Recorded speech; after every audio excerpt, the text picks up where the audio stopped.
প্রচুর আবর্জনা ছিল। আমাদের পরিচ্ছন্ন কর্মীদেরকে আমি দীর্ঘদিন থেকে বলতেছি, এই ময়লাগুলো, এই যে দেখেন, এই যে ময়লাগুলো আমি পানি দিয়ে বাড়ি মেরে এই ময়লাগুলো বের করে ফেলছি। বের করে ফেলছি। আমি আসলে আমার হামলা হলো ময়লার উপর। এই ঢাকা চত্বরে এই দীর্ঘদিনের যে ময়লা, আমি বিগত 1 বছর ধরে পরিষ্কার করতেছি। এখনও ময়লা শেষ হয়নি। আমি ময়লা পরিষ্কার পরিচ্ছন্নতার অভিযান এখনও চলমান আছে। আমি মনে করি আমাদের ঢাকা চত্বরে যে পরিমাণ ময়লা আছে, আরও 1 বছর, দীর্ঘ 1 বছর পরিষ্কার করতে একটা সময় লাগবে। আরও অনেক ঠিকানা আমার ময়লা রয়েছে।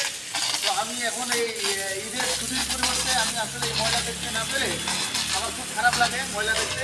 পরিষ্কার পরিচ্ছন্নতা রাখতে আমি ভালোবাসি। তো আমি এই জন্য বন্ধের দিনে এসে আমাদের কিছু নিরাপত্তা কর্মী এবং পরিচ্ছন্ন কর্মীদের সহযোগিতা আমি এই ময়লা পরিষ্কার অভিযান চলমান আছে। এই যে দেখেন কত ময়লাগুলো থাকলে আমাদের অনেক অসুবিধা হবে। আমরা পরিষ্কার পরিচ্ছন্নতা চাই। এই ময়লা শুধু যে খোলার দিন থাকলে এই ময়লা পরিষ্কার করা সম্ভব না। এই ঢাকা চত্বরের ময়লা শতভাগ পরিচ্ছন্ন করতে গেলে প্রতিদিন কাজ করতে হবে, অবিরাম কাজ করতে হবে। এবং অনেক এখানে দরকার আছে, আপনার সাবান, ভুট্টল, এক কথা পরিচ্ছন্নতা সংক্রান্ত সামগ্রী লাগবে আমাদের, বলে আরও ভালো হয়। আমরা এই পরিষ্কার পরিচ্ছন্নতার কাজ আমি এখনও অব্যাহত রেখেছি। ঢাকা চত্বরের পরিষ্কার পরিচ্ছন্নতার বিষয়ে আমি 24 ঘন্টা তৎপর রয়েছি। আমি ছুটি বাতিল করে, আমি ছুটি না নিয়ে আমি রাষ্ট্রের জন্য, বিশেষ করে ঢাকা চত্বরের পরিচ্ছন্নতার জন্য আমি কাজ করে যাচ্ছি। এটা আমার কোনো ব্যক্তিগত স্বার্থ নাই, এখানে আমার কোনো ব্যক্তিগত স্বার্থ নাই। সম্পূর্ণ স্বার্থ আমাদের দেশের মানুষের এবং ঢাকা চত্বরের। তো আমি আমার জায়গা থেকে পরিচ্ছন্নতা ঢাকা চত্বরকে পরিচ্ছন্নতার আওতায় এনে আমি এটা দেশে বিদেশে আমাদের সুনাম বৃদ্ধি পাবে, আমি এটা মনে করি।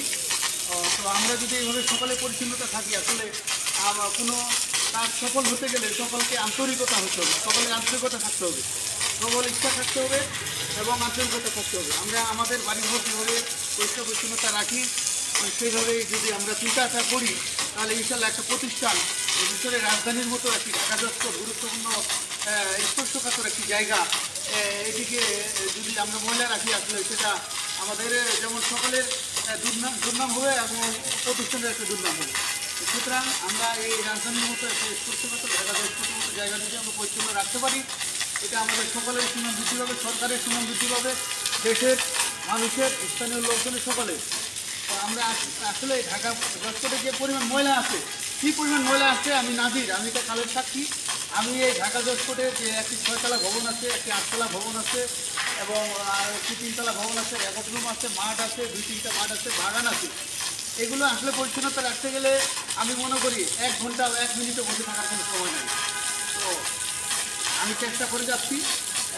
আমাদের বর্তমান মাননীয় সিনিয়র জেলা অবদারক স্যারের নেতৃত্বে আমি এই পরিষ্কার পরিচ্ছন্নতার কাজ অব্যাহত রেখেছি।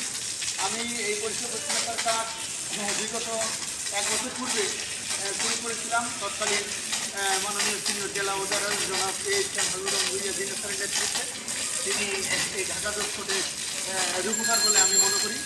এখন গত 1 বছর যাবত যেসব উন্নয়ন কাজ হয়েছে, আমাদের এই নতুন নবাগত সিনিয়র জেলা অবদারক, মাননীয় সিনিয়র জেলা অবদারক জনাব হেলালুদ্দিন স্যার এই উন্নয়ন কর্মকাণ্ডে উনি তৎপর রয়েছেন এবং আমাকে সেভাবে নির্দেশনা দিয়েছেন পরিষ্কার পরিচ্ছন্নতা রাখার জন্য। আমি তৎপ্রেক্ষিতে আমি ঈদের ছুটিতে না গিয়ে আমি চেষ্টা করছি এই ছুটির মধ্যে আমি এই ঢাকা চত্বরটা কিছুটা হলেও যদি আমি পরিষ্কার পরিচ্ছন্নতা করতে পারি, তাহলে আমরা সকলেই সার্থক বলে আমরা মনে করি। ধন্যবাদ। আমরা আমাদের কাজ চলমান রয়েছে, আপনারা আমাদেরকে উৎসাহ দেবেন, আমরা যেন কাজকর্ম করতে পারি। এখানে আসলে কোনো ব্যক্তির স্বার্থ নয়, সম্পূর্ণ ঢাকা চত্বরের স্বার্থ, দেশের স্বার্থ, মানুষের স্বার্থ, জাতির স্বার্থ। ধন্যবাদ।